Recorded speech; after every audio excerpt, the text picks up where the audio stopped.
There's this weird contradiction in life where we say that we want something, yet our actions say something else. So for example, I had a massive shopping addiction and I used to shop frequently to make myself feel better. However, what happened almost every single time is that I ended up feeling worse in the end. And so these are paradoxes, moments where life contradicts itself. And so today I'm going to go through the top paradoxes that I have gone through and am going through based on impulsive buying, shopping addiction, saving, budgeting, and basically how we want to be portrayed to others. Because I feel like if we can really understand them, then we can break free of them. So we're going to get into it, but two things before we do. Different backdrop. It's finally beautiful here in the Northeast, and so I wanted to sit outside and film. It might work, it might not. I have no idea. We'll see. Second thing is that these are relevant to me in my life, in my experience. You might say something different, you might feel something different, and that is fine. We all have different experiences. This is just what I went through, what I'm going through, and how I feel. All right, let's get into it. Number one, the more you try to feel in control through shopping, the less control you feel like you have over your life. I have experienced this time and time again. This is actually one thing I don't think I really covered a lot on this channel. I've covered a lot of like shopping issues and all of the mistakes I've made. But one of the reasons why I did shop, there's a myriad of reasons, but one of them was to feel in control essentially. And so in my previous relationship, I had a 10-year relationship before the one I'm in now, and I was a massive shopping addict. This is an understatement to say that. And the relationship was extremely chaotic and very emotionally turbulent. There was like huge ups and downs. It was never a steady ride. And so one of the ways that I quelled that and that I dealt with it was through shopping. And in fact, like honestly, when we used to get into fights, he would also take me shopping after or buy me something as a I'm sorry or go on vacation. And so that was one of the ways that I fixed it. And that followed through. And so when I ended that relationship and I got into real estate, I had no control over my finances and I was on my own financially. I felt very chaotic because I was finally on my own and I was doing this, I was in this new career and I was nervous a lot of the time. I was trying a lot of new things and I didn't know if any of them would work. And so one of the ways to soothe myself, I used to shop.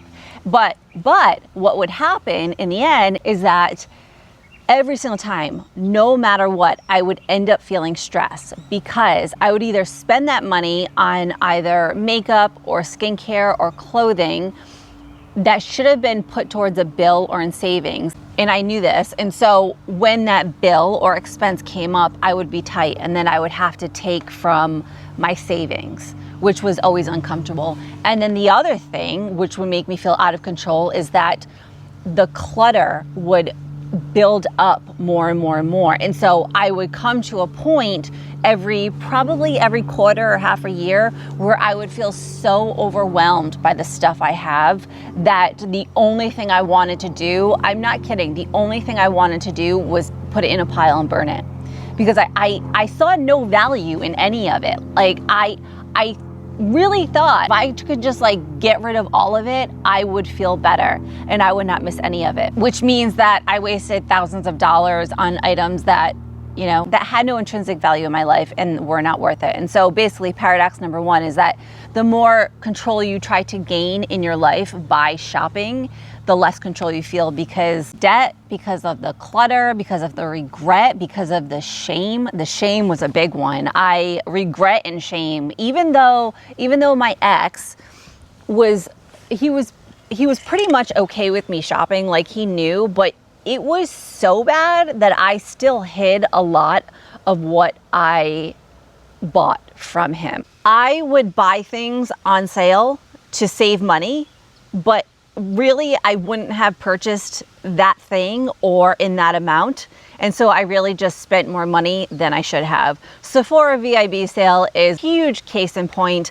When that sale came up, I would have like 2 or 3 things that I would actually need. Things that I would be out of, SPF or like a face moisturizer or something. But because there was a sale, I would end up spending hundreds of dollars more than I should have because I got 20% off. And this was a common theme throughout everything. And so and I know I cannot be the only one. I've fallen so many times for the offer, if you spend this much more, you either get a free gift or you get a percentage off or whatever the promotion was. And so, yeah, don't buy things on sale unless you need it. Now what I do is that I don't buy anything I do not need. So I don't buy anything extra. I don't buy doubles of anything. I have the things, I've said this in the past, but I have the things I like. And when it runs out, the necessities to me, it's all relative.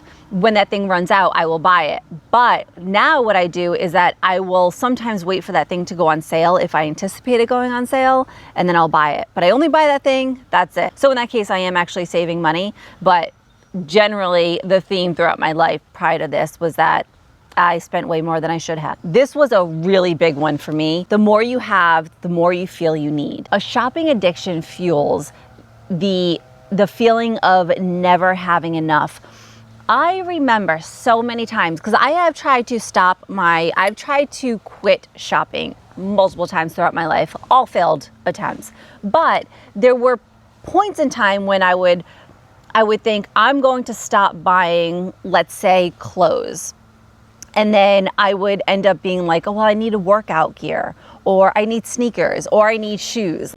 I always thought the theme throughout most of my life is that I always felt like, how will I never not have a shopping addiction? Because there's always something I need. Yet I would go into my closet. In the past, I had a massive walk-in closet, vomiting clothes and bags and shoes, and I would not want to wear anything, nothing. And that has stayed with me up until this point. I have since decluttered a lot of my clothes, but all the time, no matter how much I had, no matter how much I purchased, no matter how many shoes or skirts or jeans or shirts, no matter how many items of clothing I had, I would always walk into my closet and feel like it's missing something. I don't have anything to wear. I don't like what I'm wearing.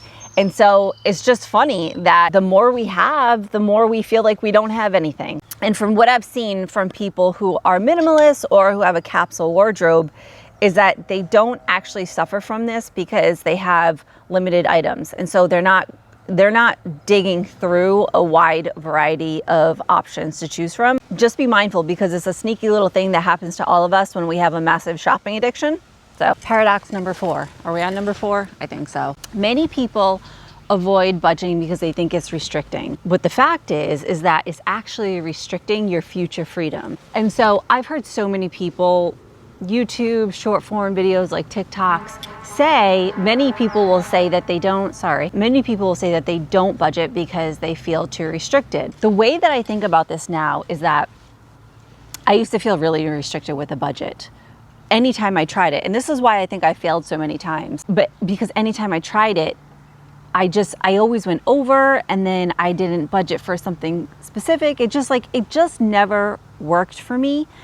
The thing is that what I failed to realize is that I was restricting freedom in the future, which is what I'm experiencing right now. Because if I had put in place all of the budgeting methods and habits that I've adopted over the last year, if I had done this years ago, I would not be in this place now. I would not be having to try to pay off debt due to excessive spending and not budgeting. Not only that, all of the money right now, I'm putting thousands of dollars down. I'm putting anywhere between $2,000 this month. I hope to put between $5,000 and $6,000 down on my car to pay it off. That money could go towards in my high yield savings account to build a nest egg so that I would have freedom in the future, freedom of choice, really, to choose what I want to do. If I want to leave my job in the future and go somewhere else, I would have that nest egg. But instead, because of the stupid choices I made, one being my car, which was so dumb, I'm now paying that price. I have stripped away my freedom today for my stupid past purchases, has stripped away my freedom now. And so now I'm paying that price. And so to anybody who says they don't want to budget because they feel restricted, yes, It does feel restricting in the beginning. You have to get used to it. You have to adapt to it. You have to give it like 3 months before you feel somewhat okay with it. It's going to be uncomfortable. But the benefits of saving and seeing something grow and paying down that debt and not being at zero or not worrying about buying groceries or buying something that you might have an overdraft on your account, that is worth way more. Paradox 5, we could be all over the place with these numbers. I have no idea what number we're actually on. I know better, yet I still do it. This is true. Like, any decision I've made to spend money, I knew better. I knew it wasn't the smart choice.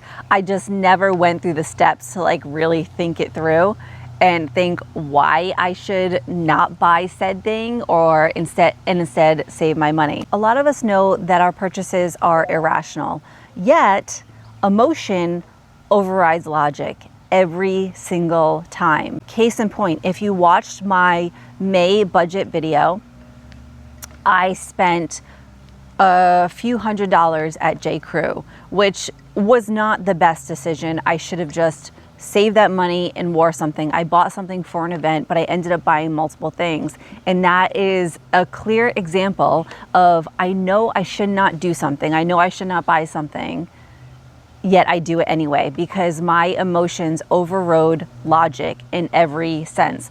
I went through every single step and talked myself through why I should not make the purchase, but the emotion and anxiety of having to go to an event that I felt uncomfortable going to overrode any logic of saving that money to continue to build my nest egg. One thing I've really been thinking about lately, Tom Bilyeu, I haven't watched him lately, but I used to watch him all of the time. But he always used to say, he applied it to like everything. If he was stressed, if he was like having anxiety or having a hard time on something. And what do you tell himself is, I'm having a biological reaction. A chemical in your brain, I don't know how he used to explain it. If I can find it, I will put it up. I'm not sure if it's copyrighted. A chemical in your brain is firing. That's what's happening. Taking it down to the minute level. And so we can think of our emotions as all consuming and somewhat out of our control. A lot of the times when I have emotions, whether it's anxiety or sadness, whatever it is, or even the drive and desire to just spend, it feels out of body.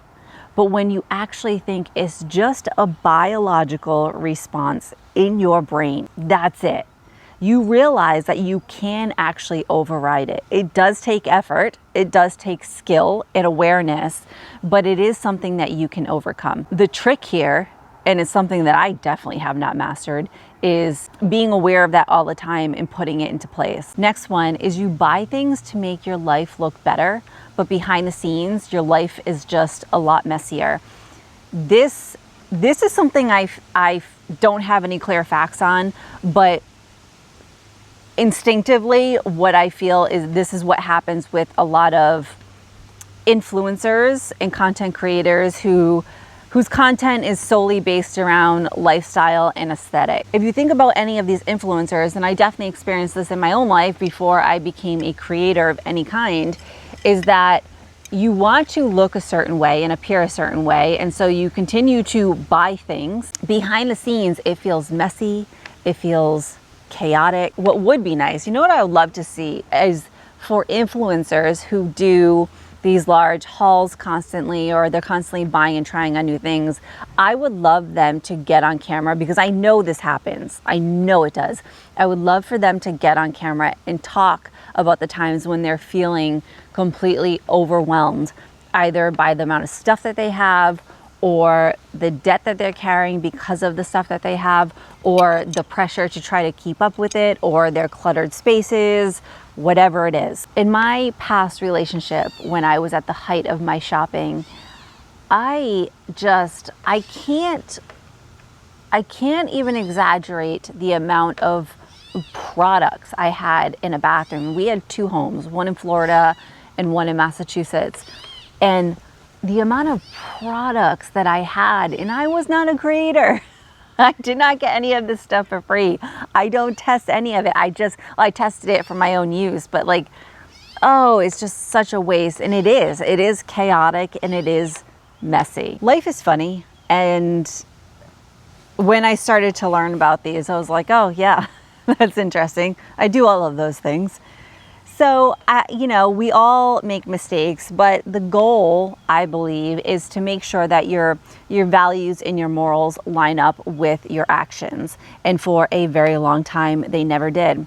And that's what I'm working on now. I'm trying to make sure that they are more coherent and aligned. And we all make mistakes, and I definitely do, and I definitely will. But the goal and the effort is to just keep these on top of mind and try your best to say what you do and do what you say, instead of acting like a paradox where you say one thing and act in a completely opposite way. So I'd love to know your thoughts. Thank you so much for watching. See you in the next one. Okay, bye.